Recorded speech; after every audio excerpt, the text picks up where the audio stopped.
Hey guys, this is Cam315 back at it with another video on Cam315 Talk Sports alongside my Uncle Darrell. And we are back yet again with another NFL playoffs video where we're going to be talking about the wild card games, and then we're going to be giving our predictions for the divisional round games, which I will say it's seemingly the divisional round, I hope, has a lot more entertaining close games where it goes down to the legit wire, because some of these wild card games, they were just like over within the first quarter, and you could easily tell, oh, this team's going to win, other than like the Cowboys 49ers and the Bengals Raiders game. You can tell with the Bengals Raiders too, that after the first quarter, who really had the momentum, and it was the Bengals, and they got that crazy call in the first half. But yeah, you can actually tell with that one that Bengals is going to pull out. Bengals are going to pull this one out. Yeah. Anyways, let's, I guess, get started with the wild card game recap. So Raiders versus Bengals, which was the first wild card game of wild card weekend, and the Bengals ended up coming out with the score 26-19. I know we both chose the Bengals to win this game just from your standpoint. I feel like this game would be pretty close, but I'd give the edge to the Bengals in the standpoint. Joe Burrow's coming back, and then they got home field advantage in that game. And congratulations to Cincinnati. I think they had like the longest playoff 31 years drought till they finally won a game. So good for them. Because I always remember back when the Bengals had Marvin Lewis, they would always lose in that first round game, and they didn't really go anywhere. Well, I will tell you the successful Bengal teams, which was mostly in the 80s, maybe the early 90s, Boomer Esiason and Ken Anderson, they went to a Super Bowl. They were actually consistently good, consistently good. I mean, I wouldn't call them, world beaters or anything like that, or Super Bowl contenders, but they were a decent football team. But I think after Marvin Lewis, yeah, man, they were just bad. they were just bad. The Bungles, man, it was just bad. But Burrow is the truth. Yeah. And but I will tell you, the Raiders could have won this game if David Carr would have actually tried to do something down the field. He kept dinking and dunking the entire game. He threw 50-plus passes, and I mean, barely got over 300 yards passing because he kept dinking. Oh, he had 300 yards. He did. He barely got over 300. He kept dinking and dunking. I mean, I watched the game. I really don't recall, and unless you can tell me somewhere, he actually actively went down the field consistently throughout that game. He didn't. He kept going. He kept checking down the entire game and played into the Bengals' hands defensively. Yeah. I know the one talking point about this game was also the refs too were the best. Like, I think this reffing crew, they've already said they're not reffing another playoff game this year. Not another playoff game. Congratulations. It's about time for the NFL to finally realize it's about time to start freaking punishing these referees for them not doing their job. Because I think there was a very controversial call in this game. I forgot what it was. It was the play where Burrow was rolling out towards, and he threw a touchdown to Tyler Boyd, I believe it was. But there was a whistle, if I'm correct. Yep. There was a whistle, and due to that whistle, it was either prior to the catch or prior to the throw. I think it was prior to the throw. The play should have been nullified.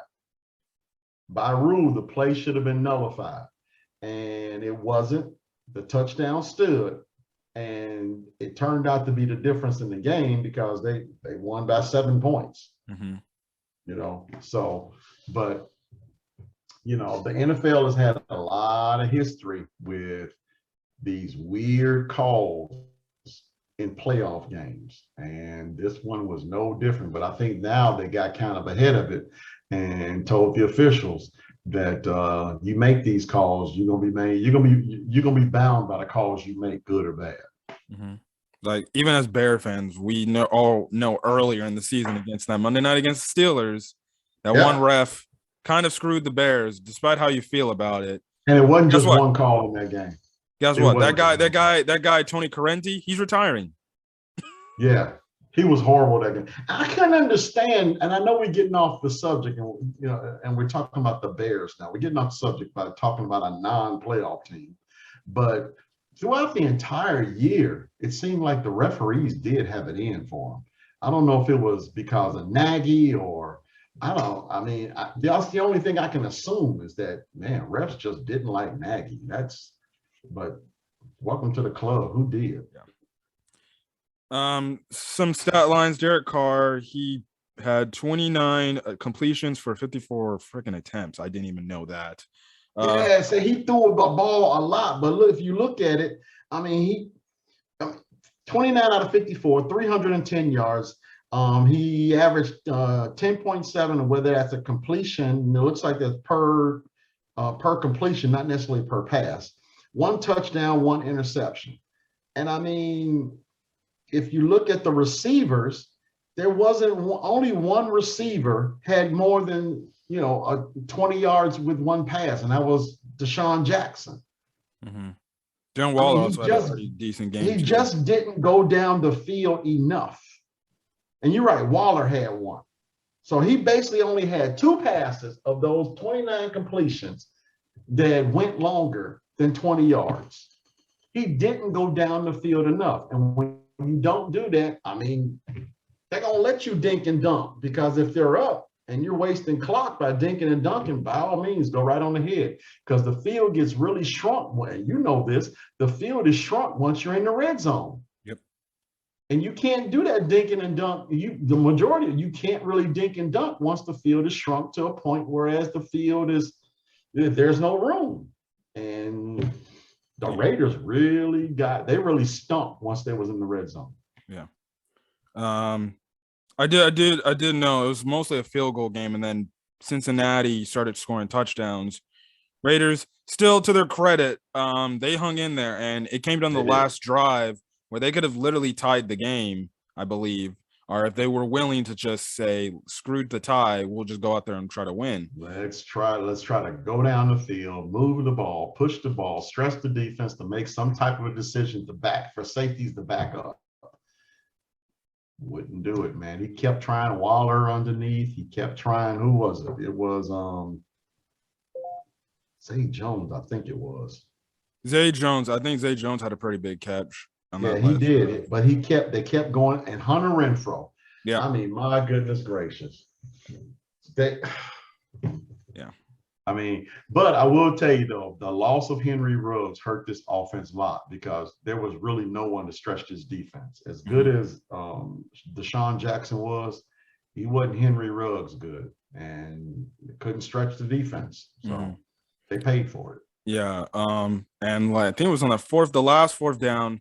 They needed to get into the end zone and score, and for some odd reason, Derek Carr not only forced the ball in like a double covered area, but it was way short of it was like I think 5 feet away, a few inches away from the goal line. It wasn't even close, and it ended up getting picked off. And I was like, "What the heck was that? You didn't even look to just put the ball in the end zone."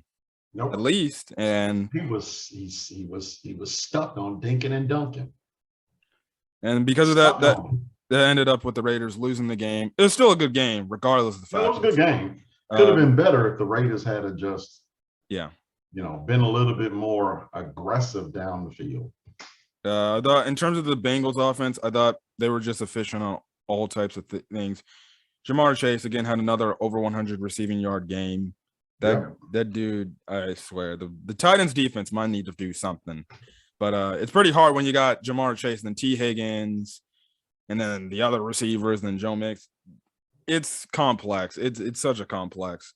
Well, I will tell you this: Mike Vrabel is, of all the Belichick disciples, Mike Vrabel is the one that's probably the most like Belichick. He's going to try to take away what the Bengals do best. And what the Bengals do best is Burrow to Chase. So I really do look for him to be covered in all three phases of the defense. So it's gonna be a really good game. And then on top of that, that got Derrick Henry back. If Henry is truly 100%, I don't see the Bengals, and I know we're gonna talk about predictions later. It's gonna be really difficult for me to think the Bengals can go into Tennessee and beat the Titans when Henry is rolling on all cylinders. Yeah, I can understand. Yeah. In terms of the Raiders, they did fire Mike Mayock. They're cleaning house. I don't know what they're gonna do with the interim coach. I'm guessing they're just gonna let him go. Seems like they're gonna try to push all their bags into, I guess, trying to get Harbaugh. I don't know what they're doing, but hey, I knew when they were gonna fire Gruden, they were gonna get rid of Mayock soon.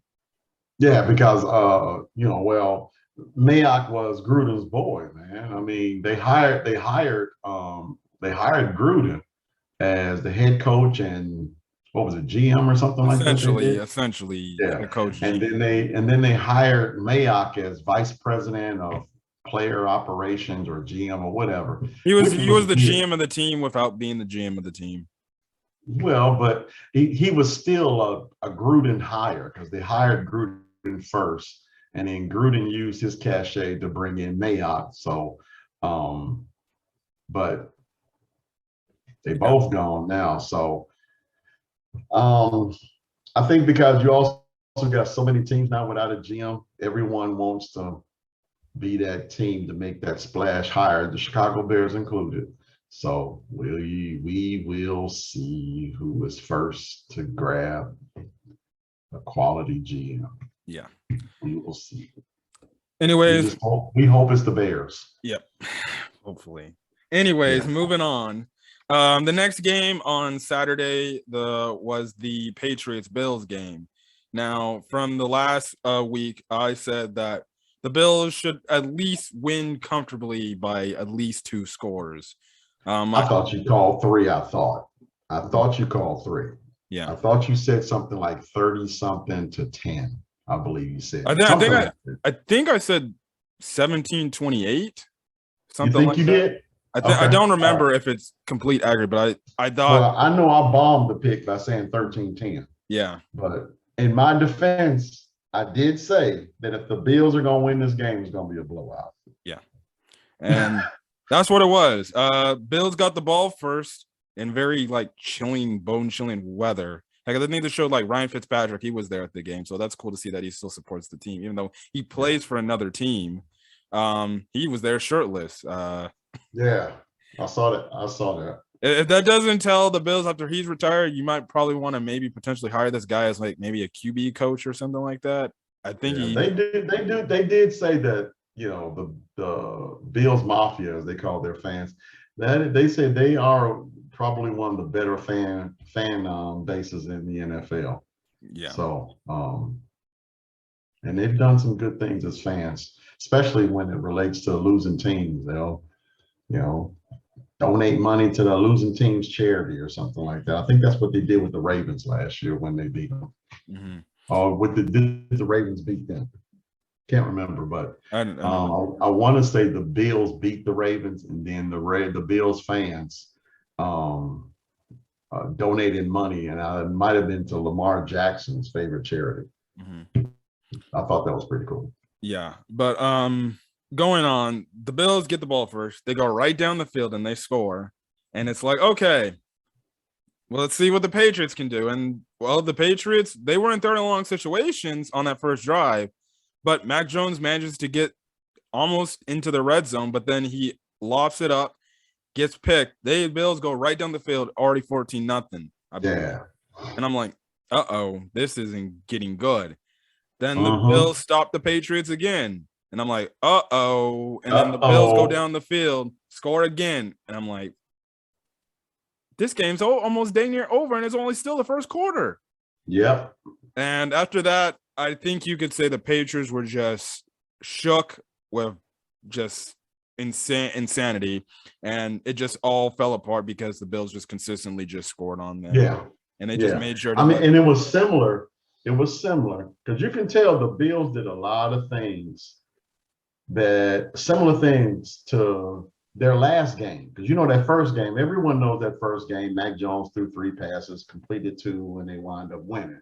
Well, the Bills were ticked. So that second game, they came back and they pretty much they whipped them then too. Yeah. So, but this game, they just piggybacked on what they did the second game, and I mean, Patriots never had a chance. Yeah, I'm just trying to pull. I'm pulling up the statistics, but one of the things I did say is the Bills, what they need to do is stop the run, and they held New England's running backs to literally under 89 rushing yards as a total.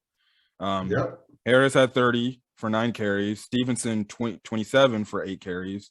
Jones had 18 yards rushing, and then Bourne had 14 yards rushing.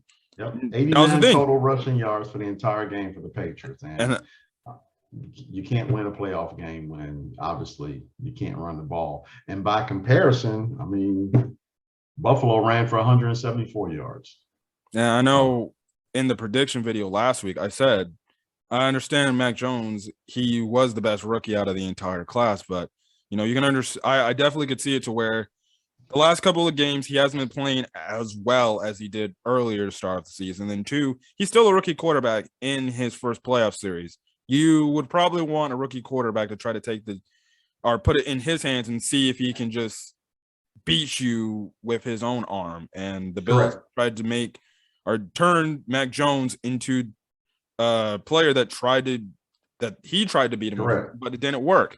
Because Mac Jones is a rookie, and he's just not there yet at that point in his career where he can potentially take the ball and will the team back into a game. Like I said, I like Mac Jones. I think he's good. I can definitely understand if somebody said, well, unless Mac Jones has some crazy improvement, I can understand if maybe he takes a jump next year and then that's kind of his ceiling and that's all really it is. But who it is, because he doesn't have like the upside as like a Trevor Lawrence or a Justin Fields. And stuff like that. But in terms of the Patriots season, what more can you ask? You got to the playoffs in less than a year.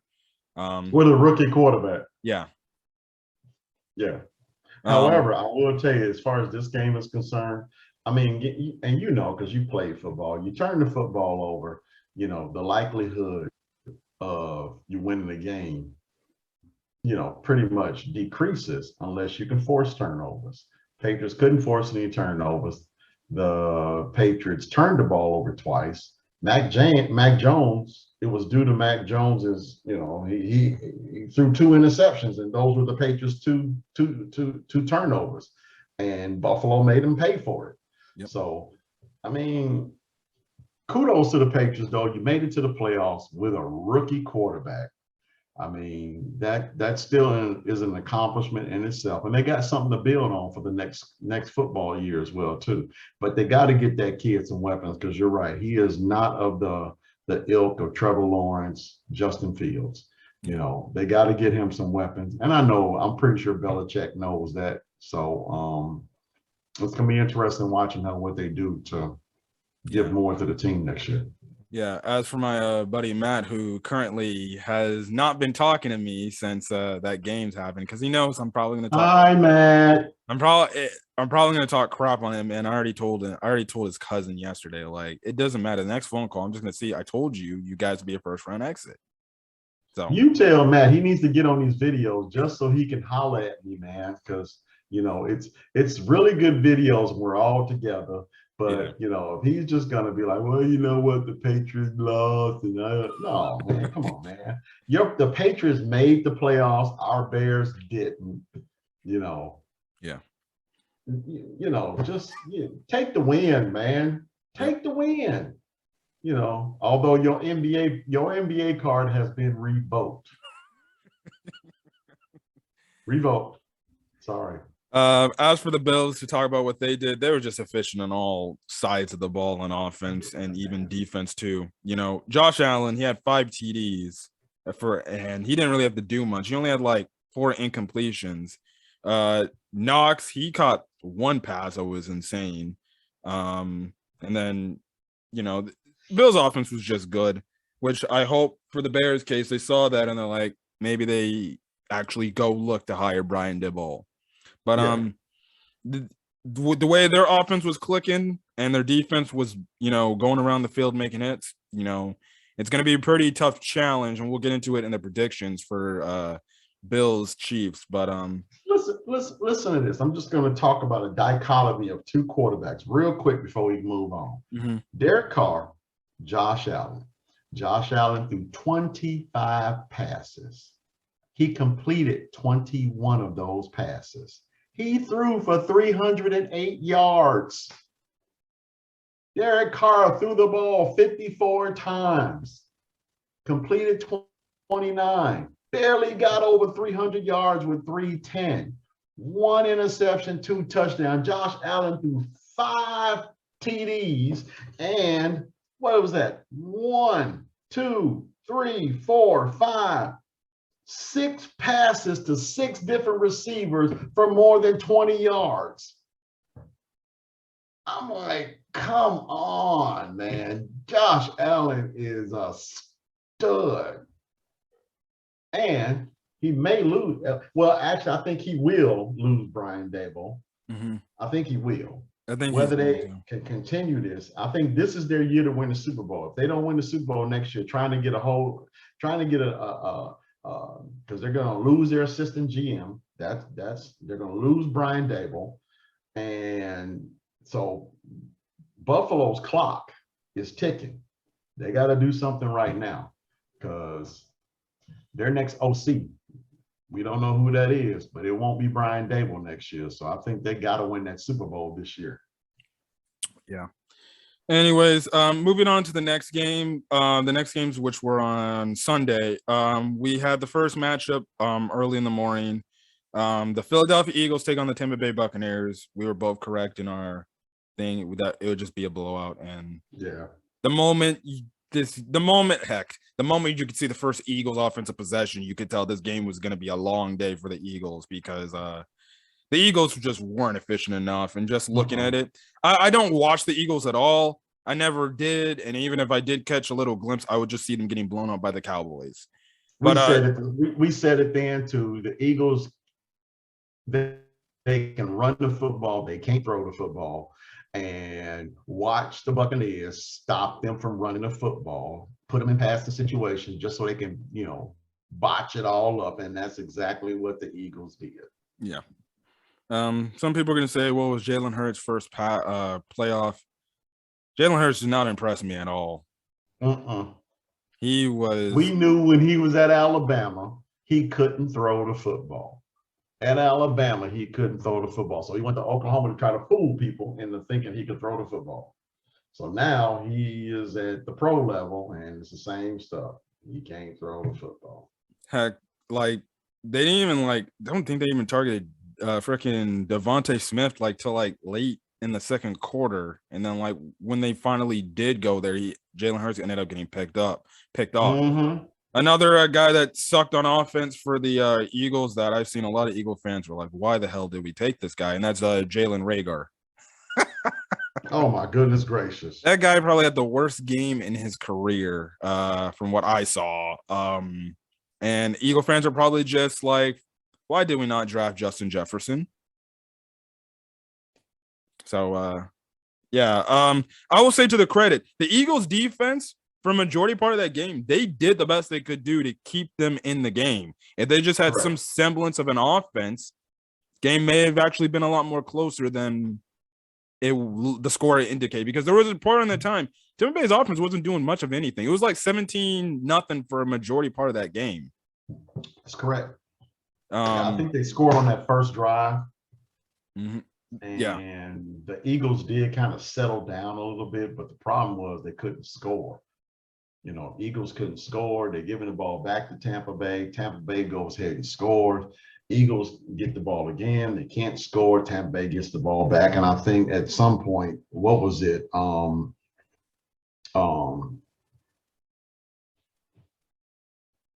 Yeah, the Eagles didn't score to the fourth quarter. So going into the fourth quarter, it was 31-0. Yeah. So again, the game was over going into the fourth quarter. So I'm pretty sure that what Tampa Bay did, and that's what it looked like, they just pretty much played vanilla defenses because they knew Philadelphia, y'all can't score on us because you can't throw. So that's kind of what I just have to say on the Eagles side. As for the Tampa Bay side, I thought their defense looked pretty stout. And I know it's against the Eagles, but it looks honest, somewhat not as similar as it was in the playoffs last year. But it looks like, okay, they seemingly got their solidity is back in the defensive unit now that the playoffs are here. As for the offense, like I said, their offense stalled at some points in this game. It wasn't that easy for them to get to 31 points is what I'm trying to say. It wasn't that easy. Like you look at all the receivers, other than Mike Evans, most of the receivers were under 50 yards receiving. Correct. So yeah, and then rushing wise, they averaged over 100 yards, so I guess you'll take that. Vaughn had 53 yards with 17 carries. Bernard had 44 carries. So you'll take if you that. look at it, they really didn't dominate on the ground. Yeah. I mean, we're talking about averages of 3 yards per carry almost for what the Buccaneers did. So they really didn't dominate on the ground. And Tom Brady, when he dropped back, he had a love affair with Mike Evans. So I mean, he was just finding him, and if Mike Evans wasn't there, he checked down. So I do remember early in the game he was trying to throw to Tyler Johnson a lot, but Tyler Johnson, I guess, was like not getting there. I still remember the clip where it was like he missed him on one. He missed him. Yeah, he missed him. And Tom Brady is like, just run, man. Yeah, he missed him on one, but at the same time, what Johnson didn't do is, he didn't complete the route. I don't know if he thought, I don't know, but what it looked like to me is that he just probably didn't think Brady was going to throw it. So he kind of stopped mid-route, and Brady did throw it, and it was too late then because he was already so far behind the ball that and that's probably why Brady got on, said, finish your route. But I think Brady did kind of forgive him because I think he hit him on a couple of times after that too. So Tyler Johnson, they were playing the Eagles, so it wasn't like it was one of them games like that one mistake really cost them greatly. So they recovered. Tyler Johnson only had 2 receptions for 30 yards, so I guess after that Brady stopped going to him. So, and 3 targets. So you would think so. Yeah, but I know he got him. He got him late. I mean, after that miss, I think those 2 catches I think came after that miss. I want to say. Yeah. So, but he had a nice little affair with Evans, and he kept checking down to Bernard when Evans wasn't available. He checked down a lot to Gronkowski too. So, I mean, when you got Brady, man, things happen. Yep. But the Buccaneers are going to go play the Rams. We'll discuss that game in a few minutes. The next Sunday game on Wildcard weekend was the 49ers versus Dallas Cowboys. And I remember from the prediction that this game would probably be going down to the wire. And I still, despite the Cowboys having a good season, I just know the Cowboys, when they get to these moments, especially when it comes to the playoffs, they rarely tend to show up, even if they do look good in the regular season. And that's why I took the 49ers in this, because just seeing what the 49ers has been doing the last couple of weeks, especially fighting to get into this playoffs spot, I just felt like I think they have a lot more than what it looks like on paper. And the 49ers, for a majority of this game, they did dominate the Cowboys, and they were just flat out embarrassing them. And then all of a sudden, the Cowboys, like the Cowboys typically have, some sort of jolt that gets them, and then they try to make a fighting comeback. But last drive, they're going down the field, and they're literally get into the red zone because they need a touchdown and they can literally win the game. But for some odd reason, instead of just getting the ball and maybe throwing out route to the sidelines, Dak Prescott decides to run the ball, don't decide to run at least to the sideline. He runs inbounds with no timeouts left. He slides down. He's getting up. He hands the ball to his center, and they're trying to get the ball snapped. But the rules are you have to give it to the referee, the line judge, so he can set the ball, then snap. So then you can start the next play to snap it, and they were going to obviously spike it. But they ran out of time. And yeah, I was going to say, okay. Granted, I'll say this. First of all, let me say I predicted the Cowboys to win. I think it was 28-27 or something like that. So, but I will say this. The referee for me was still slow to get to the line of scrimmage. He was slow. He did, and it was on two occasions. Obviously, the one that we know about, but it was a one that also cost the Cowboys, and they got called for a delay of game. The referee was slow to get to the line of scrimmage to get that football. Okay, but that being said, they were on the 40-something yard line before that QB sneak? Yeah, I think so. So, but what happened was that the setup of the defense, they had the sidelines covered. So you couldn't go to the sidelines anyway. They basically had the middle of the field wide open. So what I'm saying at that particular point, I mean, it's a 40-yard throw. That's when you go for your Hail Mary. Don't just do a quarterback sneak and hope the referee does this and hope the center does this and hope everyone gets down to the line of scrimmage and have all of these doggone things and you hope for this and hope for this and hope for that. Okay, let's hope for one thing. You got 6 seconds.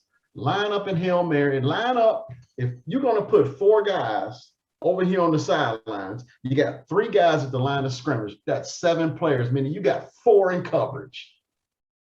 Just zip it right down the field. Just go for the touchdown at that particular moment because the play is really set up for you to do so. And that was it was a bad, I don't know who called that play, whether it was McCarthy, whether it was Kellen Moore, or it was just something that Dak Prescott just instinctively did. That was just a bad call all the way around, regardless of what the referee did. Yeah. And he was slow. Yeah. He came up, and I think he came up, it was like 3 seconds on the clock or something like that. And when he came up almost, and it was just bad all the way around. But the 49ers earned the win, man. And yeah, they deserve it. Yeah. That's the thing, especially about football. If you're trying to play catch up when you're down pretty big, yeah, the chances of you potentially making a comeback they still can happen, but they're slim. Correct. Because you essentially have to be perfect in certain drives and stuff like that. Correct. Because at that point in time, the 49ers, they were faltering on offense. And that secondary was not great. Their secondary was not great. When Bosa went out, I mean, that's when the Cowboys really started affecting that secondary because that zone coverage of theirs was good. But it was good because there was a really good pass rush. So I mean, but that secondary from where I was sitting, it was not a really great performance by the San Francisco secondary. It was just a lot of mishaps and penalties and dumb things that the Cowboys did that just, kind of hid the deficiencies of the San Francisco 49ers secondary. So it could have been way worse if, those penalties didn't happen and the referee didn't happen and the dumb play calls didn't happen. But, that's why we play. Yeah.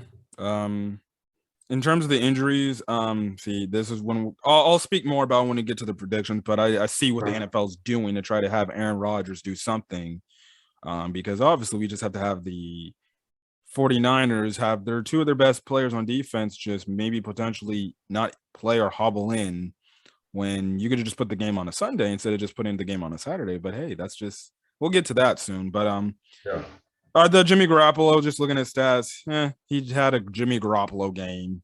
Yeah. Truly, it's just them running the ball. Again, Deebo Samuel, he's good. Yeah. But as for the Cowboys, listen, they didn't really rush the ball good because, well, Nope. 49ers can actually stop the run. Dak Prescott, well, he didn't look too good himself either. So he only had one touchdown and one pick.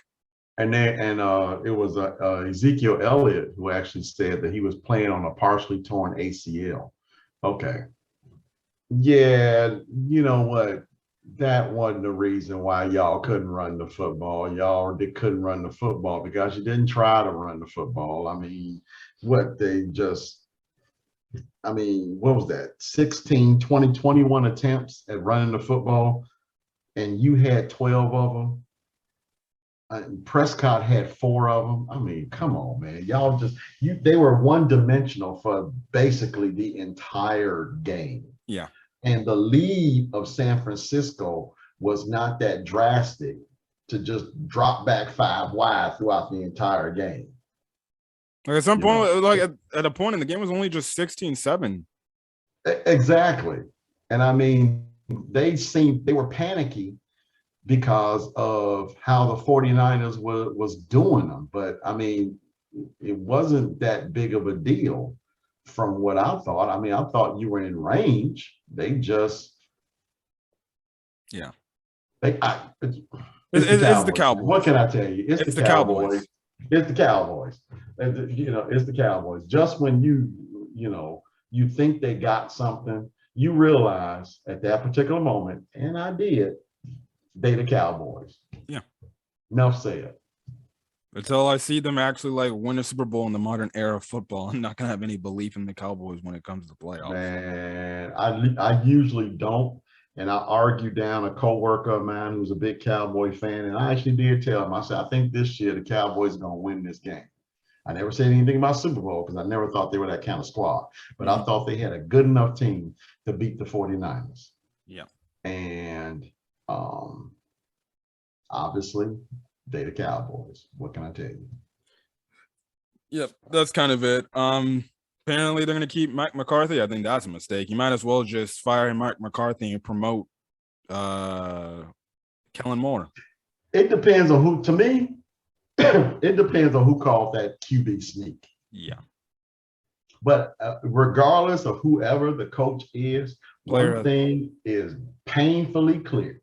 Dak Prescott is not an elite quarterback. He's a nice solid quarterback. I think he's solid, but he ain't elite. Yeah. And you can win with a solid quarterback, but at some point, it's like when you get into these big moments, when you need that quarterback to step up. Correct. They don't. And they had the roster to actually do a lot of good things, but it's always the same, man. I've always said Ezekiel Elliott ain't that dude. He always wimps out in the playoffs. Last year was an ankle. This year was knee. And it's just always something with that dude when it comes to the playoffs. He ain't that dude when it comes to the playoffs. Yeah. He really isn't. He just yeah. Anyways, moving on from the Cowboys. Only other thing about the Cowboys that was hilarious, the fact that you legit saw fans on the TV screen legit crying tears like it ain't ever happened to them before in recent memory. But you know what? The problem is again, that fan base they do it every year, man. It's just like, we got the team this year, we got the quarterback, we got this. Dak looks good, Zeke is healthy. Yeah, we got good. When it all comes to find out that, Zeke ain't got no testicular fortitude in him whatsoever. When it comes, and the 49ers were hitting, they were playing hard. I mean, Bosa, before that concussion, was all in their backfield.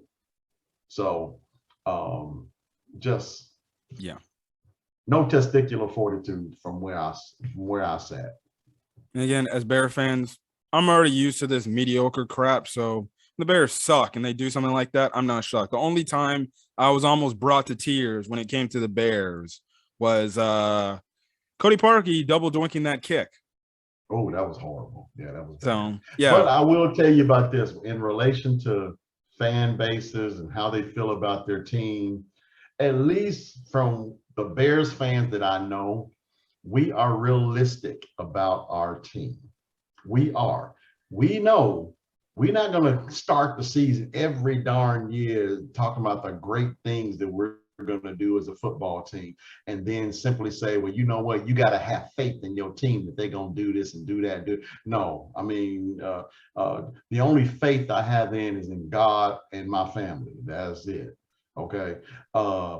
When I deal with sports, I deal with reality. And the reality of the matter is, at this particular moment, I love the Bears, but they suck. And that's the one thing that we always know about the Bears, that historically, at least for the last few years, they have sucked. Whereas the Cowboys, you got fans doing it every year. We're going to the Super Bowl. We're going to win this. We're going to do that. No, man, come on, man. Just be realistic about your football team. You can still love your team and be realistic about it. Yep. Moving on to the next and final game of the Sunday weekend, it was the Kansas City Chiefs. You got two more games. It's two more games. Yeah, the Kansas City Chiefs versus the Pittsburgh Steelers. I'm over here thinking early in this game, it's going to actually be – I'm like, oh, Steelers actually making Kansas City work to beat them? Oh, TJ Watt strips causes a fumble, picks it up, takes it for a touch. I'm like, okay, I don't expect the Steelers to do much of anything, but maybe they can actually make this a game. And then after that strip fumble happened and the Steelers were celebrating, Patrick Mahomes just went into, Patrick Mahomes mode and just went down and continued to score on them. And the game was over. Next thing you know, at the half, they up 2 touchdowns. Yep. Game was over. That's it.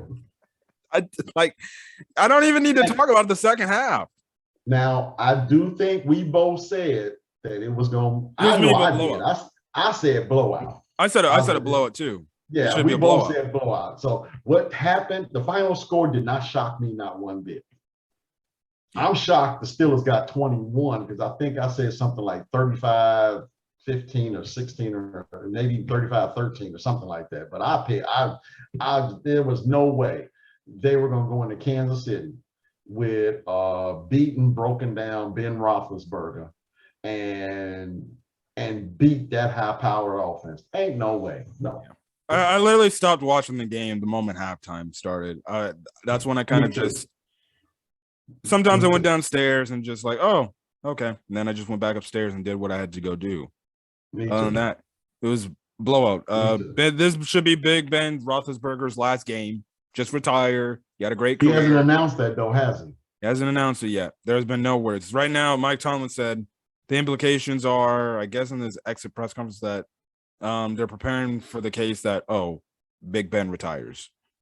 So I guess the organization, looking from the standpoint, they see the writing's probably on the wall.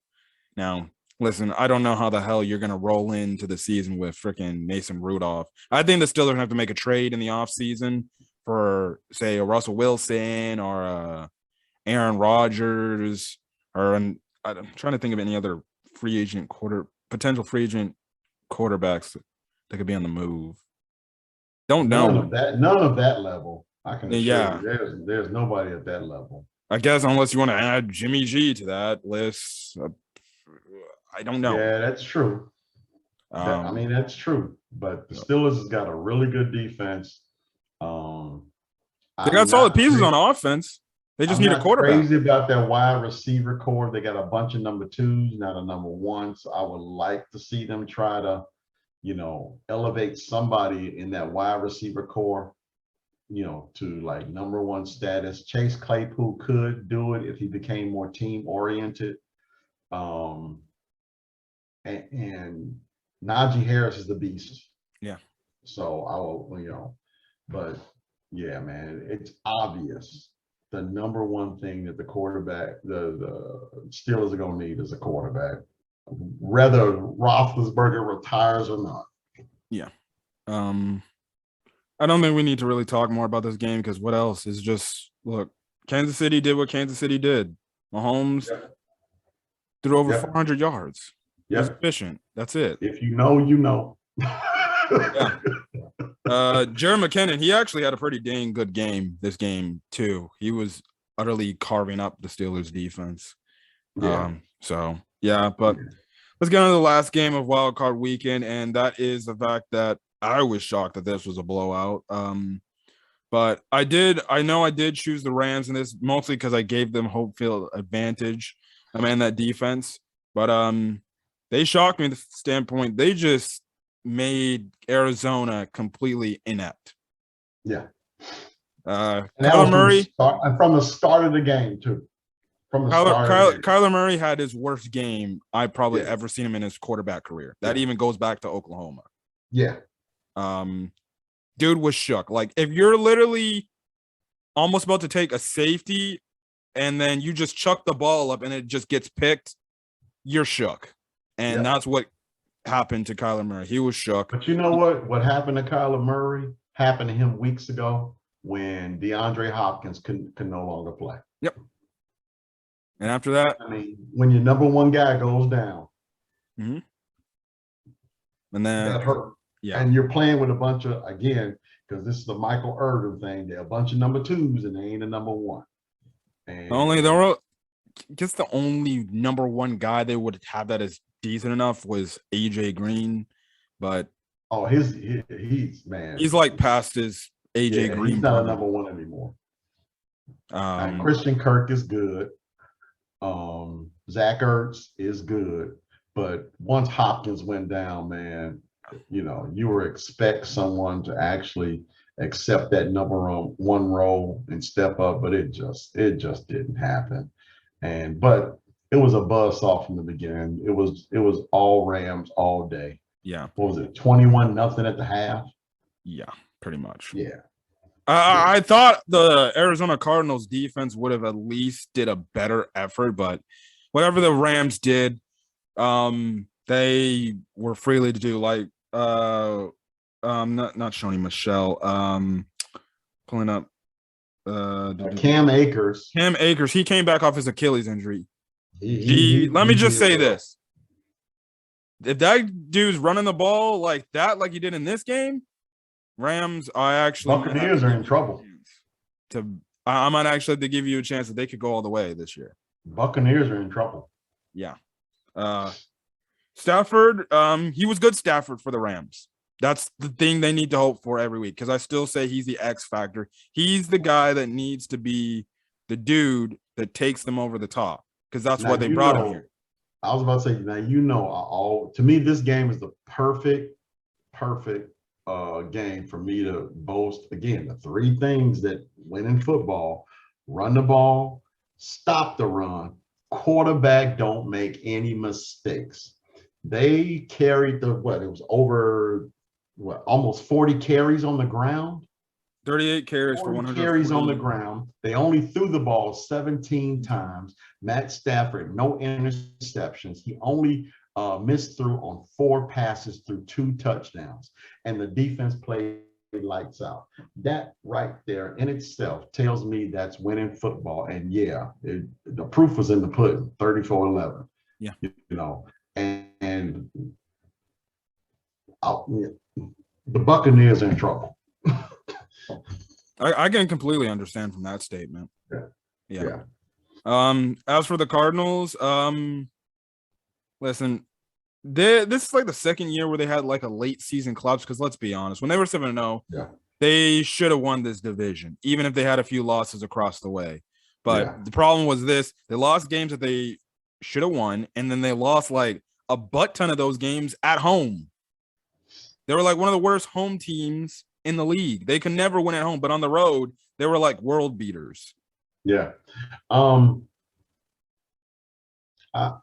me, it looks like Cliff Kingsbury really didn't manage his roster really well enough to keep certain guys fresh.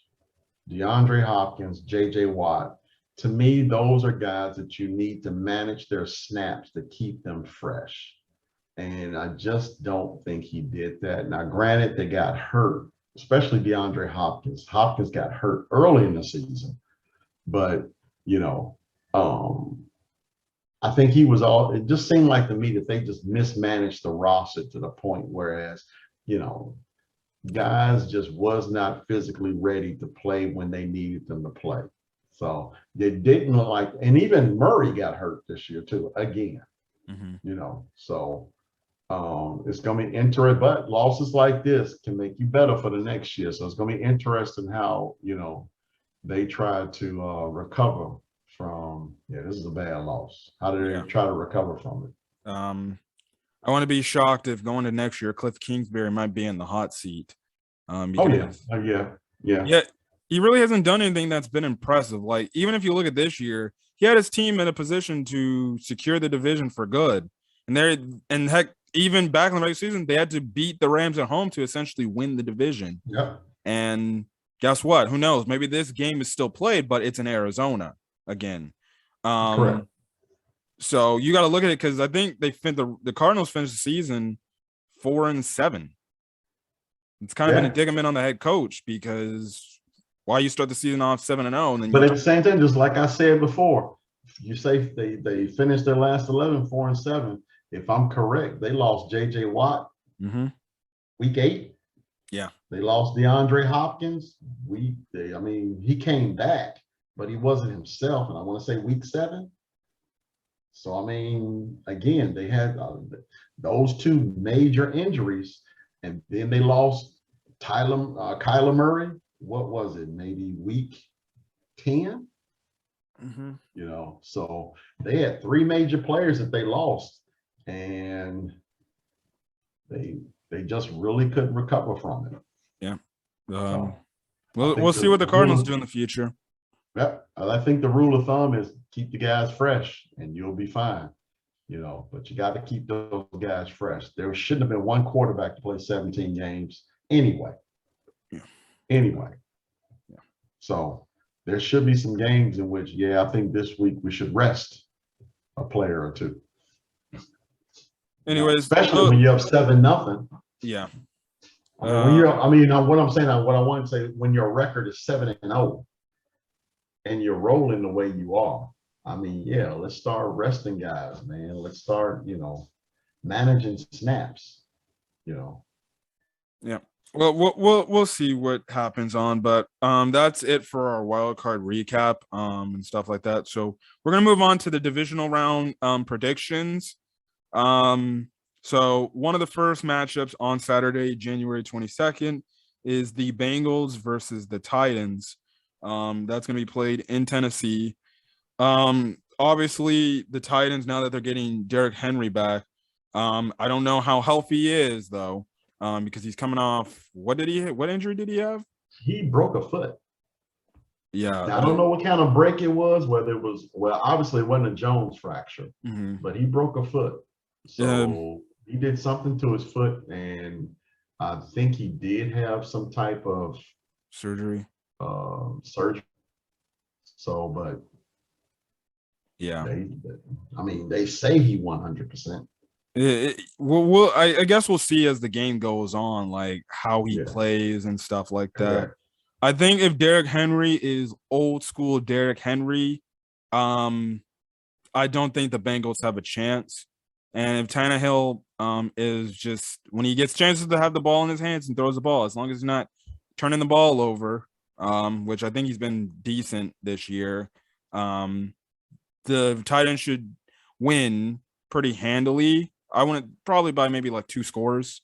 But in my opinion, you might call me crazy, but I'm going to go with the upset. I got the Bengals. We're going to upset. I just think I know Mike Vrabel is going to have his defense ready, but in some cases, his defense can get exposed at some points in time. And I think the Bengals have not in the ranks of say like a Kansas City or even a Buffalo, but I say they're up there with some of the top offenses there. And I think Joe Burrow is going to do something. Jamar Chase is going to do something. That connection is going to do something that might change the tide of the game. But I think this game is going to go down the wire. It's going to be a chance where I think the Bengals have a chance to have the ball at the last second of the game, and they're going to go down the field and maybe kick a game-winning field goal to take the win and pull off the upset. So I'm going to go Bengals in this game. You got to And score. then last thing I'm to say, the reason why I do that is because it's all based on Derrick Henry's health. I think if he's not Derrick Henry, then I think the Bengals have a good enough shot. In terms of the score, I definitely could see 31-28. Okay. I agree with you with Mike Vrabel. His defense has to pretty much be in tune with his offense. If both are in tune with each other, then that defense is going to excel because the offense is controlling the clock and things of that nature. They're moving the chains, and boom, Derrick Henry get that one big large run. So I still like the Titans. I think everyone is still on this whole Joe Burrow, Tom Brady type comparisons. And keep in mind, Burrow is good, but Chase, man, that cat is elite. I mean, that wide receiving core is really good. Tight end is really good. But the only thing that really bothers me is that defense when you're going up against that running game. Can they sustain for 4 quarters on what the Titans are going to do offensively? If the Titans get more than 30 minutes of time of possession, I think the Titans is going to win this football game. And I do. I'm going to say, and I think it's going to be a close one. So I'll say 23-20. Okay. 23-20. Okay. And, Derrick Henry, I'll say 110 yards on probably, I'm not lying. I think he's healthy. If he's healthy, then he's going to get the ball 25 plus times. You can book it. Yeah. And if he gets the ball 25 plus times, that defense has got to be good enough to stop him. And I just don't think that front seven is good enough to stop him 25 plus times. So I'll go with the Titans 23-20. Okay. I can definitely understand. Those are valid points. Yep. We'll see how it goes. He's fresh. I mean, he's fresh. He's been out for the last, 7-8 games? Mm-hmm. Yeah. Yeah. I think this is going to be a pretty entertaining game. Definitely going to be interested to see who's going to win this game. Going on to the next game, and that is the 49ers versus the team I hate the most in the NFL, and that's the Green Bay Packers. I'm just going to get out of the way before I give my description. I'm not going Packers. I don't give a crap. I'm a Bears fan. I always choose for the opposing team, even if sensibly, right, I should be taking the Packers, but I'm never going to go Packers at all. So, and then 2, I'm going on. Whenever I see 49ers versus Packers in the playoffs, what typically happens in the playoffs? Oh, wait, the 49ers end up beating them. Now, ignorant Packer fans may say otherwise, but again, that's the whole thing with the Bears. I need to see it before I can believe it if they're really going to get rid of Ted Phillips. The same thing applies for the Packers 49ers rivalry in the playoffs. I need to see if the Packers can actually beat the 49ers in the playoffs, because 49ers already did that a few years back, beat the Packers in the playoffs with Jimmy G. Now, although the difference is they're in Green Bay this time, I think still enough, the 49ers can do it. And the thing I am going to say what they're going to do is, I think they're just going to have Jimmy G do what he can, but obviously their game plan is we're going to run the ball, lead time in possession, and leave Aaron Rodgers and Devontae Adams on the sideline so they can't do much and affect their defense. Now, in terms of defense, I feel like it's going to come to be a game time decision for Bosa to see if he can come back from concussion protocol, as well as Fred Warner. The thing that said he had a low ankle sprain. Yeah. Should probably be good to go. But the reason why I freaking hate the fact that they put this game on Saturday is because I know the NFL is doing whatever they want in their damn power to have Aaron Rodgers try to do some BS last dance run before he hopefully leaves Green Bay.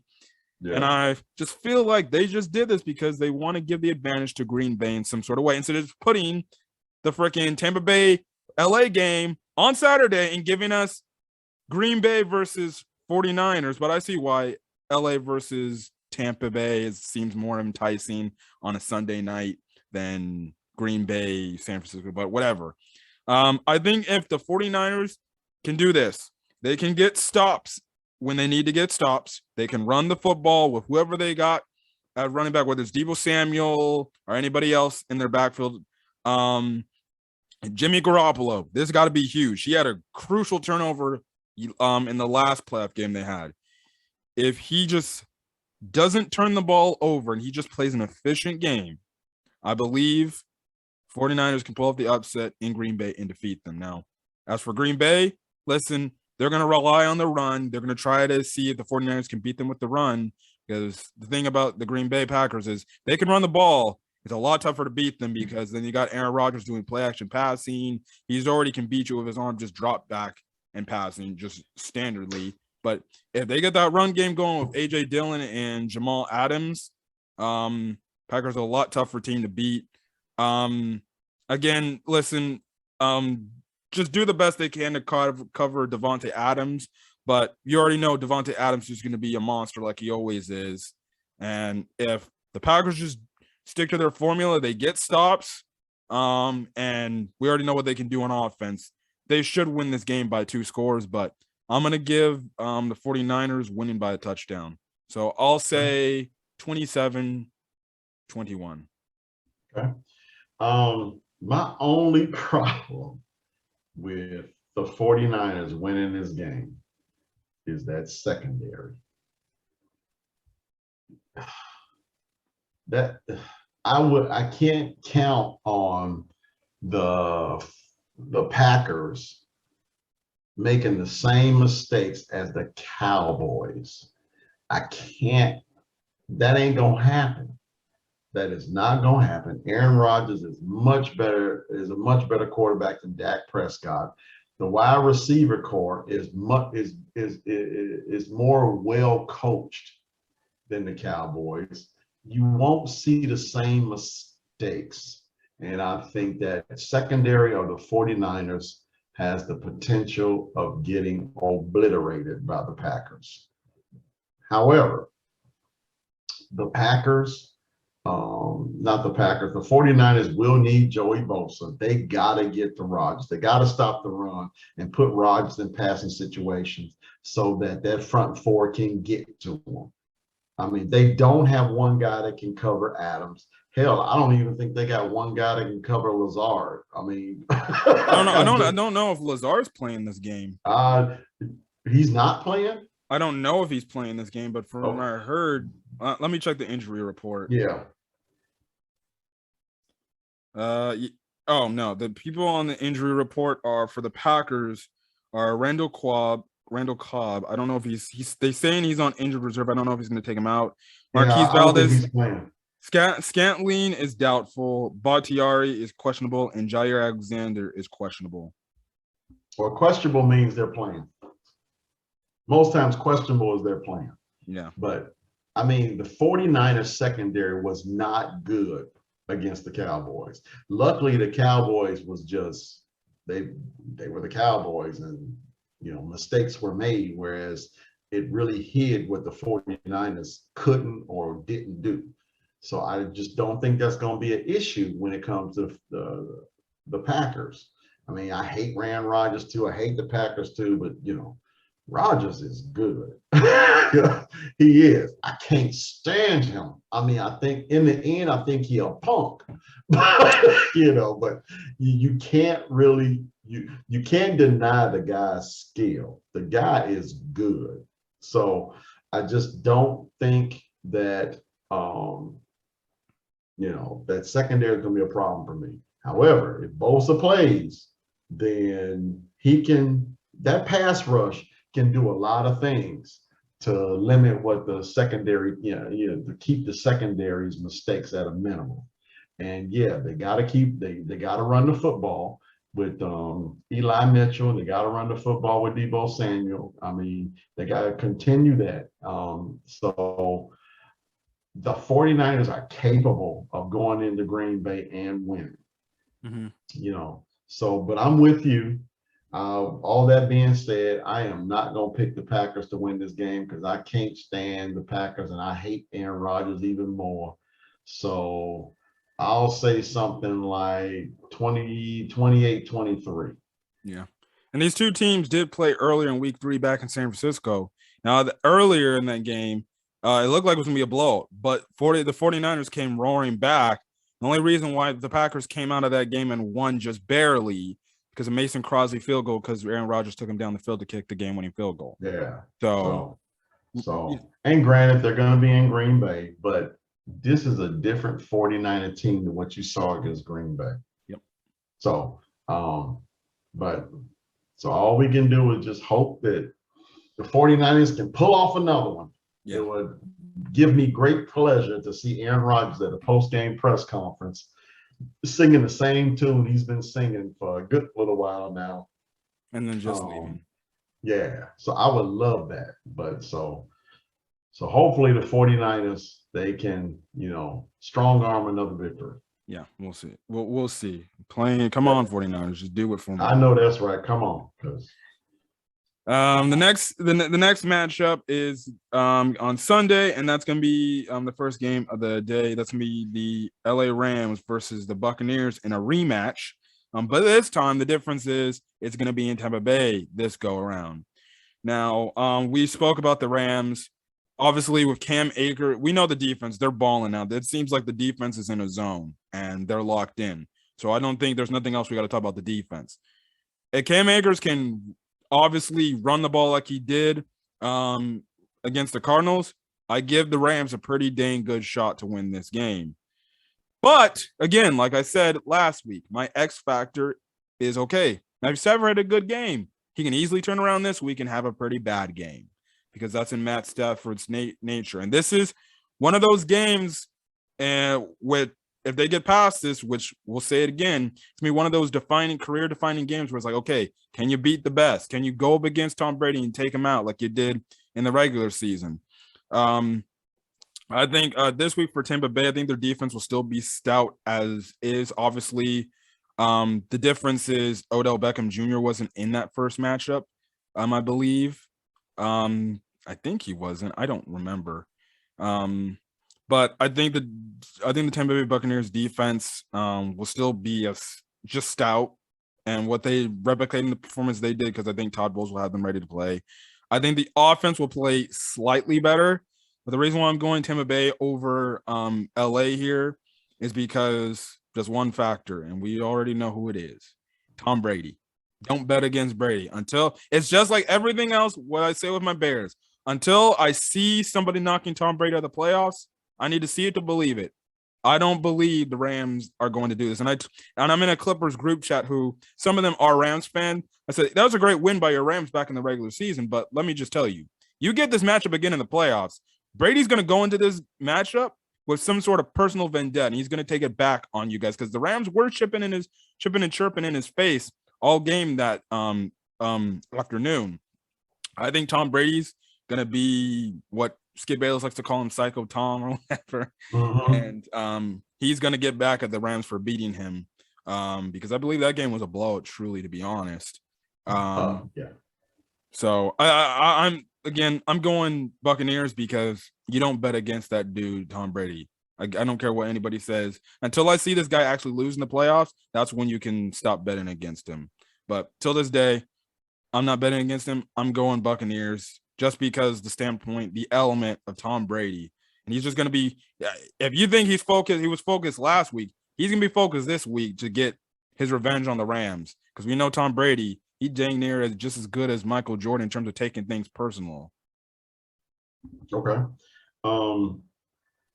And then last thing. Go ahead. I think in a away setting, I think Matthew Stafford is going to do one thing, one turnover. He's going to have that one turnover that might cost the Rams the game. Correct. So I have him throwing a pick. Well, yeah. However, I will say this: the Buccaneers are going to be in for a game. Mm-hmm. I know I said earlier the Buccaneers are in trouble, and I think they're in trouble simply from the standpoint that this Rams team is for real. And Sean McVay has got them. They're definitely well coached. They're well coached to the point whereas I think McVay knows exactly what kind of quarterback he has, so he can develop a kind of system to keep Matthew Stafford from being placed in position so that he can make mistakes. So I think they're going to run the ball early and often. They're going to do a lot of play action, which is a staple of his offense. And he's got two guys on the ends in Cooper Kupp and Odell Beckham Jr. that will be able to run the right routes and make the right decisions in coverage. I'll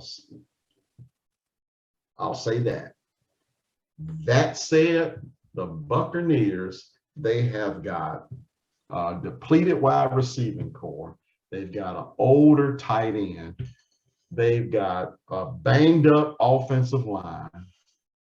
They don't have, and we're not sure if Jones and Fournette's going to play. We don't know that. The only thing that they got is number 12. That dude, I'm telling you, man, this dude is on another level as a quarterback. That cat is there, and you are absolutely right. If that guy is ready to play, and he always is, if that guy is ready to play, there is no way I'm going to pick the Rams over the Tampa Bay Buccaneers. I don't care where we play. If Tom Brady hits the field, Tom Brady will be ready with the weapons at his disposal, and he will beat you. He will figure out a way to win this game. And you are absolutely right. I'm not picking against him. If I see it, I'll see it. I'll give you dap. I'll give it up to you and say, hey, you beat Tom Brady. But I'm not going to simply say, oh, this is the time when somebody gets Brady. Mm-hmm. Nope. Sorry, 31-30 Buccaneers. Yeah. Oh, I forgot to get my score. I'm going to go with a low scoring game. I'm going to go 23-20. Okay. So, yeah. Yeah. That's our thoughts on that game. And the last game of the divisional round weekend, that is probably one of the most exciting games, and that is going to be the Buffalo Bills versus the Kansas City Chiefs. And that's going to be a tough one to choose, but the Buffalo Bills, I don't think they're going to replicate what they did, but who knows? Maybe they will. We'll have to find out and watch. Now, there's an interest in Kansas City. I don't know if they can, but I wouldn't be shocked if they are just firing on all cylinders on offense, I believe, because I still think Kansas City's defense it's okay good, but it's not like elite. I think it's decent. But I'm trying to find something going on, but I do know there was this Chiefs linebacker that actually got arrested today. Let me find out what his name is. I forgot who it was, but it's like a really good linebacker for the Chiefs. He got arrested for something involving his wife or something like that. I don't know what he did, but if he is out, then that apparently, from what I've heard, that's a pretty big loss for the Chiefs.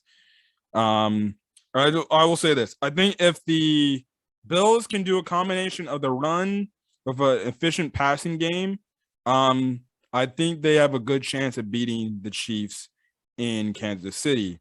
And if their defense isn't really, I guess you can say, falling asleep, or at least slowing down guys like a Tyreek Hill and Kelsey, and having the other guys like Hardman and other receivers they have on their team beat you, I think they'll be content with that.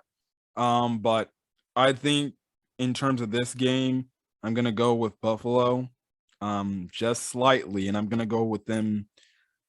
I think it's going to go dang near almost. It's going to be a back and forth game. I got them winning 41-38. Okay. Well, the linebacker was Willie Gay. Mm-hmm. The second-year linebacker. He's a young kid, 23, 24 years old. So he pretty much damaged property from what I've read. There was, no drugs, no weapons, no alcohol, anything like that. Dude just got mad as hell and took it out on some, inanimate objects. So he'll probably play. Yeah, this is a tough game to call because both of these offenses are potent. They are going to put up some points. The defenses are probably well matched. It just, to me, it comes down to the two quarterbacks. Yeah. It comes down to the two quarterbacks. Which quarterback can make the best play at the right time in the right moment? And I gotta admit, man, Patrick Mahomes he's rolling on all cylinders right now. So I mean, it looks like that. It looks like last year when dude just he'll have a piss poor first half, and then next thing you know, they're scoring 28 points on four possessions. So and I just really don't trust Buffalo. Mm-hmm. I just don't trust Buffalo. They played the Patriots, a team that they played, two prior times, but I just don't trust Buffalo on the road. And I'm not going to do it. So I tell you what I'll do. I'll go 41-38 too, but in favor of Kansas City. Okay. Now, earlier in the season, like way early, Buffalo did play Kansas City in Kansas City. And they won by the score of 38-20. Now, yeah, I will say this. They beat the brakes off of them. Yeah, that's right. I'll say this. If they can establish the run and Josh Allen's efficient, and I mean if, they can do what they did to Patrick Mahomes they did last time, force him into making turnovers, make him have bad decisions, they're getting stops, I think they have a good chance to beat these guys. I think it's going to go to the wire. Also remember, though, that was early in the season. Kansas City had a lot of their issues internally early in the season, in which they were trying to be too pretty with the football. They wasn't trying to be consistent with the football. They wasn't trying to, they weren't really trying to avoid turnovers. I don't even think they cared about turnovers because they thought this offense was so potent that we can recover from turnovers. Steve Spagnuolo's defense wasn't really clicking as well either. They didn't pick all of that up till later. Mm-hmm. And I think right now, Kansas City is they're playing different football right now. So it's easy to go back and say, hey, this game, but just like you said before with Brady knows he's going into a game against a team he lost to. Mahomes is doing the same thing. So, and again, we look at the competition, man, come on, man. I don't trust Buffalo. They beat a lame duck opponent.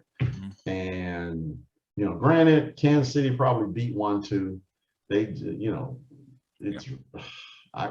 don't trust Buffalo. To me, it comes down to trust. Do you trust Buffalo or do you trust Kansas City in these big moments? And right now, the proof is already with the Kansas City can do it. I just don't trust Buffalo. Although Buffalo, to me, this has gotta be the year. They don't do it this year. I think that their management structure is going to look really different next year. Mm-hmm. And I do think that, and even going back, I know the Chiefs played obviously the lame, pathetic Steelers, but early on in that first quarter, they did struggle to even look at moving the ball, maybe even past the first down marker a few times. Yeah, they didn't score any points in the first quarter. I think if Buffalo's defense can get stops early on into this game and they see on offense they're putting up points and they get out to, I would say, a comfortable enough lead, maybe like 14-7 or 17-7. I'm not saying they're going to go smooth sailing, but you just have to have it to where your offense is scoring timely points at the same time your defense is getting stops, to where Kansas City, at least you're holding Kansas City to maybe field goals instead of touchdowns. But it's going to be a very interesting game. It's going to be an interesting game. But the one thing I do like, for example, if you look at Mahomes, their offense early in the year was predicated on Tyreek Hill, Travis Kelce, and running the football. Now, if you look at what they did with the Steelers, they balanced out their targets.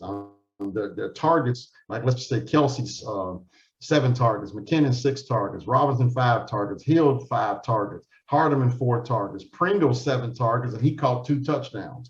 So, I mean, they really balance out where they're going with the football in their offense. And you just can't simply say, well, we're going to take away this guy. They're like, okay, if you take away Hill, we got other things we can do. But again, I just don't trust Buffalo. And I could be wrong. Buffalo could come up in there and they could win the game. You know, that's why I say 41-38. It's not like I'm saying a blowout or anything. I just don't trust Buffalo when it's all said and done in those crucial moments. Yeah. Well, I think that's all we got to say in terms of the matchups and everything. So we'll watch these games, and then whenever we decide to do the next video for the championship game weekend, that's when we'll be back to give our thoughts on not only the divisional round, but the championship game predictions. But but other than that, I think this is it. That's it for the video. So if you guys like the video, leave a like. Put in the comment section your thoughts on the predictions for this weekend, your thoughts on the wildcard weekend as last week, as well as hit the subscribe button to Cam for 15 Talks Sports. But other than that, I'm gonna get out of here. We're gonna get out of here. So till then, guys, stay safe out there, and we'll see you guys on the next video next week. Later. See you guys later. Peace.